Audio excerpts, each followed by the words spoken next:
Numbers chapter 35, verses 33 and 34. You shall not pollute the land in which you live, for blood pollutes the land, and no atonement can be made for the land for the blood that is shed in it, except by the blood of the one who shed it. You shall not defile the land in which you live, in the midst of which I dwell, for I, the Lord, dwell in the midst of the people of Israel. The verses here come at the end of a passage that discusses the processes for dealing with those who shed innocent blood. The shedding of innocent blood, meaning murder, is a serious issue because it pollutes and defiles the land, a land in which the Lord dwells. Now, I wonder what we're doing in our land here in America.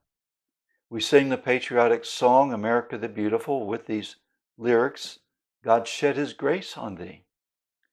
Yet every year in America, we abort over 1 million unborn children. As a nation, we worry about pollution through waste in our water and carbon emissions in the air. And while we're concerned so much about pollution, do we consider that we are polluting and defiling our land by the shedding of innocent blood? Every child from the time of conception is precious to our Lord. The psalmist explains the reason for this. He writes in Psalm 139, verse 13 and 14, we read it, For you formed my inward parts, you knitted me together in my mother's womb. I praise you, for I am fearfully and wonderfully made. Wonderful are your works, my soul knows it very well. All life is important to our Lord, even the life of the unborn. This is because he is the creator of life and he formed man in his own image. And we ought to be concerned for our land. We ought to be concerned about the stand we take as a nation on the sanctity of human life. The Lord does not look upon our defiling of the land through the shedding of innocent blood lightly. In this election year, we must consider the position our candidates take on the land. Do they endorse legislation that defiles the land?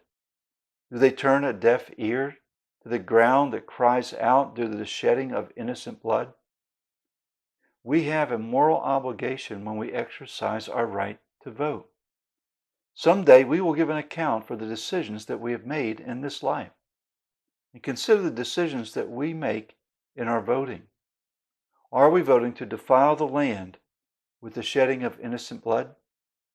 I hope as believers in Jesus that we align ourselves with the heart of God who loves every child, for he has created man in his own image.